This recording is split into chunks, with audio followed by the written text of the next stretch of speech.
誰しも他人には見せない一面があるはずだ。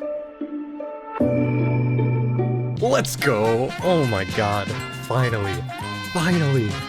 Alright, boom, and boom, and a ba-ba-ba. Boom.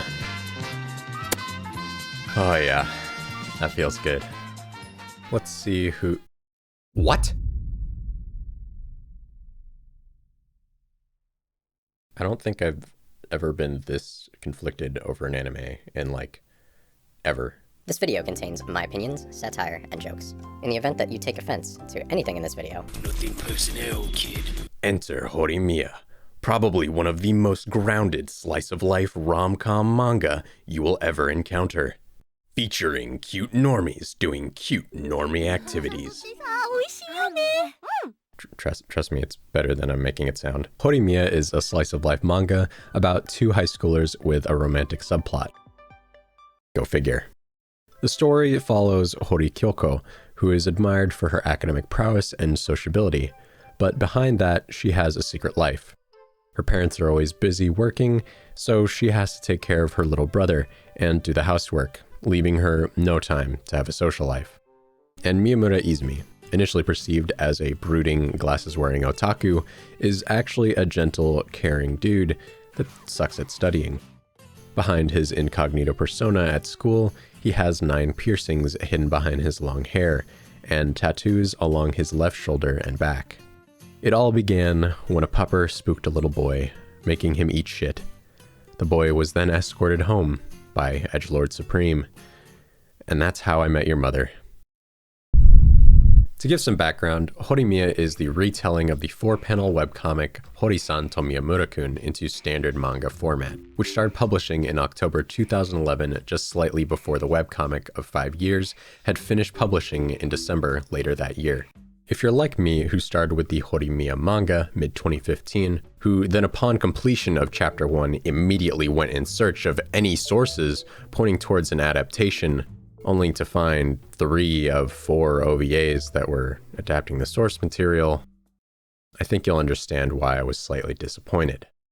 And you heard right, 3 out of 4. Nope. The OVAs cover some bits from chapters 1 through 22 of the Horimiya manga and a smidgen of chapter 23 thrown in at the end of episode 4. Now, I'm the last person to be saying don't judge a book by its cover. I've put off tons of classics just because I didn't like some of the older art styles. But even though the OVAs are technically subpar, they've got this passion project vibe to them that just begs to be ignored. Despite the non-standard art, I think the rest of the production is still up there in quality. More specifically, the voice actors nailed their roles. I couldn't have asked for a more fitting cast. And that's the problem. To me, there's nothing better than a well-written story, except for one thing, and that's how I experience it. Whether I'm reading or listening to a book, reading a comic, watching an animation, or watching a live action, each variation of how a story is presented adds elements that take the narrative and your immersion to new heights. But that doesn't mean it can't do the opposite if done poorly. For this video, I'll focus on manga and anime, and what they bring to the table. Manga lets you experience a story visually, allowing creators to present their narrative not only through words, but also pictures. By adding the element of visuals to the equation, it makes the story more explicit to what the writer wants to show you. Anime takes things up a notch by combining animation and sound. Now not only are you able to visually see the narrative in motion, but you're also able to hear it, further enveloping you and your senses into not just the story, but also in the world it takes place. Let's talk about voice acting. Not good versus bad, but about the impact voice actors have on their role and the power that comes with being first. There's an effect that I've observed in the many years I've consumed anime and other forms of animated media, and it's that usually the first time I hear a character's voice, I can't imagine them being voiced by anyone else. This is referred to as anchoring, a cognitive bias where people rely too heavily on pre-existing information or the first information they find when making decisions. Once the value of this anchor is set, All future negotiations, arguments, and comparisons are discussed in relation to said anchor. Take the Spider-Man movies, for example, done by 3 different actors. Depending on which Spider-Man you see first, that will be your point of reference, or anchor if you were to watch the other iterations of the New York City web-slinger. I can't recall all the times a voice actor has changed for an anime I'm watching, but there is one instance I'll never forget. Haikyuu Season 3, Episode 8. The last episode, Coach Ukai's former voice actor, Tanaka Kazunari, had finished. These were his legendary last words as coach. いけない。みんなの空気が重い。でも、タイムアウトはもう。下を向くんじゃねえ。バレエは常に上を向くスポーツだ。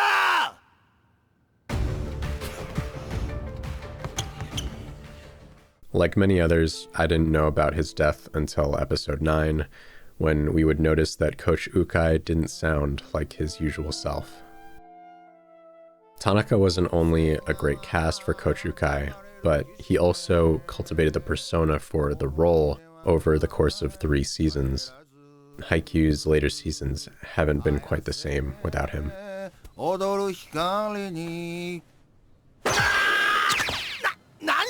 The first impression of a character's voice is so powerful, partly because it will dictate how you perceive them. Do they sound like the heroes of old? Or sound like a snarky shit-eater? For example, Deku is a wimpy teenage geek, but he's trying his best, and his voice actor Yamashita Daiki does a good job at conveying that image with his higher-toned, geeky, youthful voice. He sounds like the kid who probably took a lot of notes. Japan has a high standard for voice acting, besides their occasional use of English. Looking for this manga. So you can picture just how deep this anchoring effect takes root, making it that much harder to imagine a voice actor being replaced. Unless, of course, you're Kajiwara Gakuto. At least he gets better throughout the show. That, or he grew on me. That being said, voice actors don't get replaced often to begin with. Being first and establishing this anchor should be a no-brainer. After all, being first implies you beat your competition and got the role. This requires 2 things: better performance and better fit. It's called casting for a reason, cause if you don't fit, you ain't it. I'd imagine voice acting has the same procedure as normal acting, besides needing a headshot. In normal acting, the first step before actually auditioning is to be casted. An actor will present their headshot, resume, and demo reels to a casting director, and if their voice and acting hit all the right notes, they can get called back for auditions. Of course, there's also the possibility that you don't get called back for the role you initially auditioned for. Instead, the casting director might keep you in their back pocket for a more fitting cast. There's a reason why I prefer subs over dubs in most cases, and that's because it's as close to the sauce as I can get without learning Japanese. That and the original voice acting. Well, if you think Seijo is barren soil, then I guess that makes us a concrete parking lot, doesn't it? Seijo が痩せた土地なら、俺たちはコンクリートか何かですかね。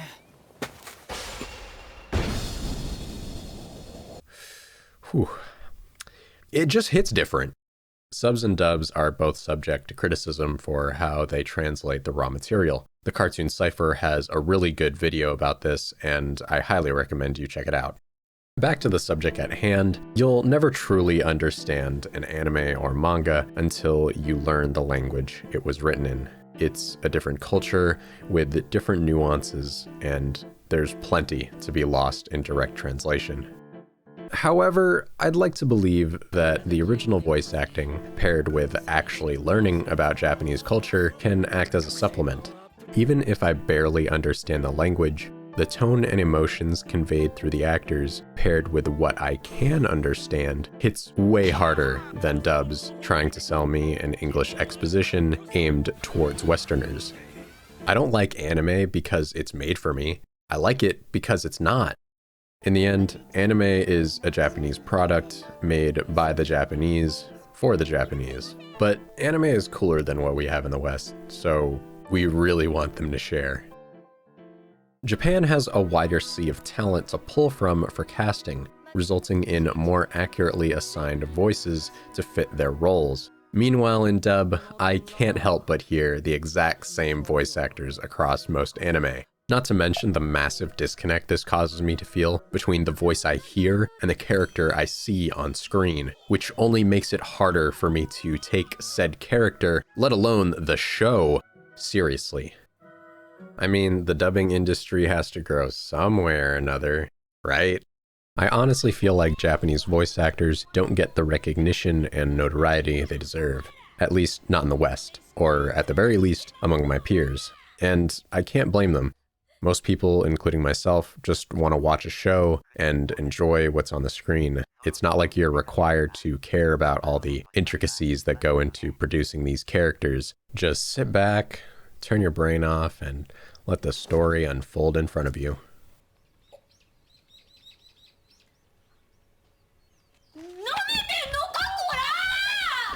But what if you did care?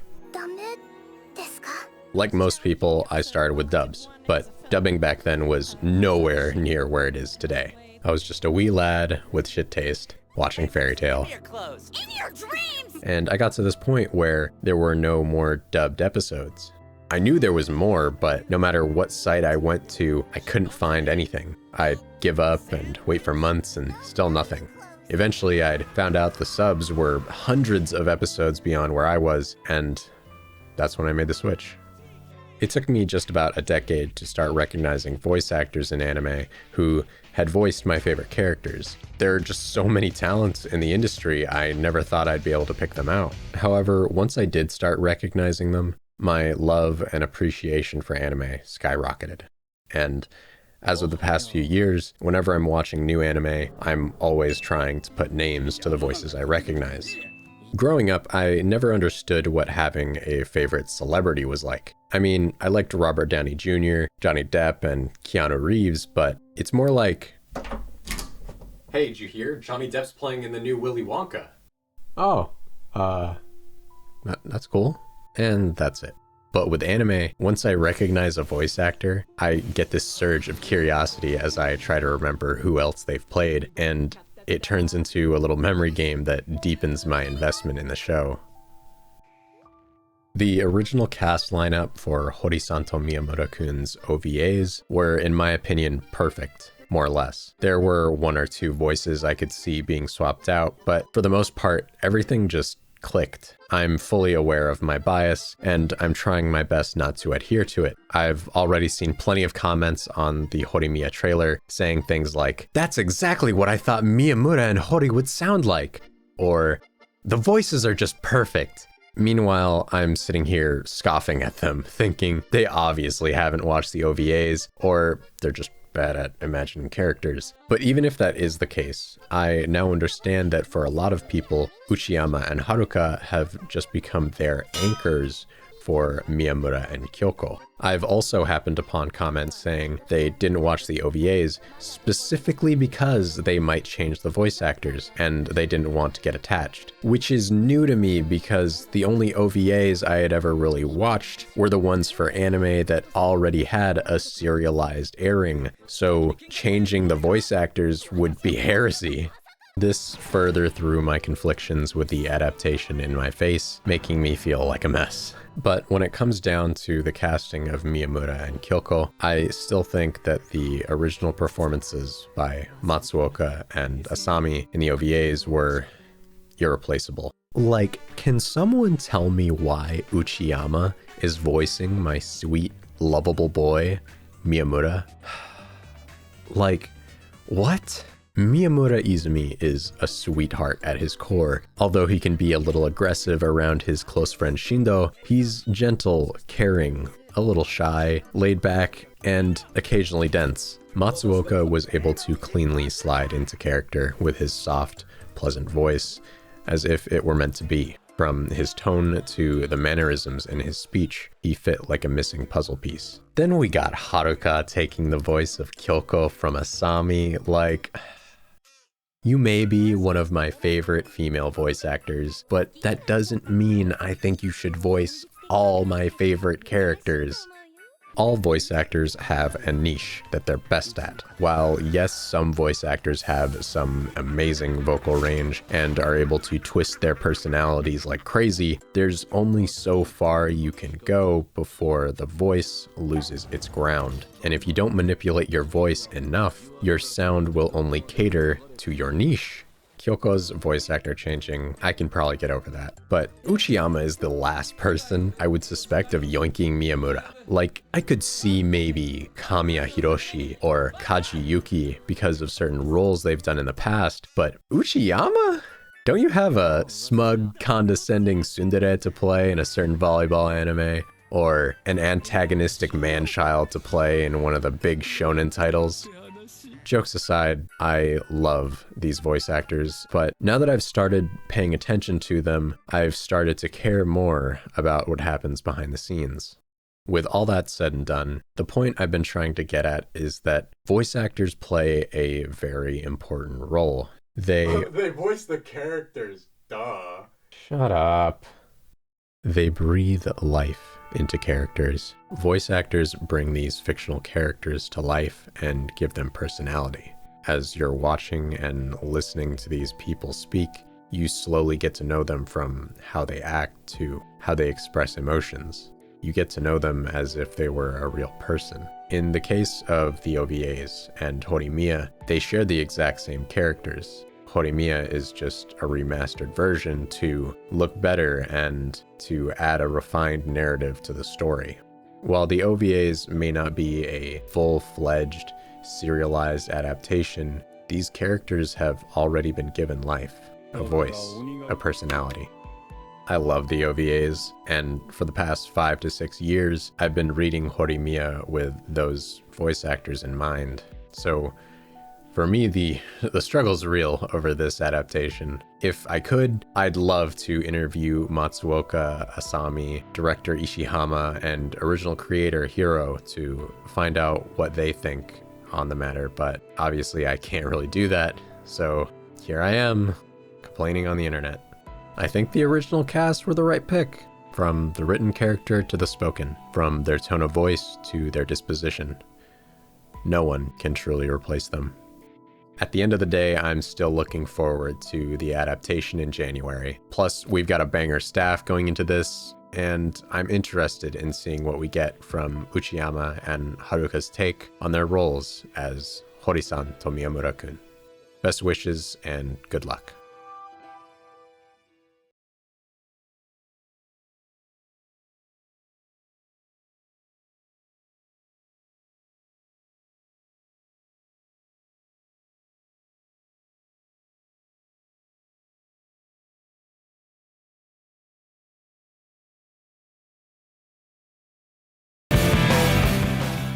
Lastly, I'd like to challenge you to pick a side. Don't just take my word for it. I mean, for all I know, I was just talking out my ass. Watch Horimiya, then watch the OVAs, or vice versa. Weigh your anchor and see which side's worth their salt. If you enjoyed the video, one like goes a long way, subscribing keeps you going, and hitting that notification bell keeps you posted. I've been Xember. Thanks for watching.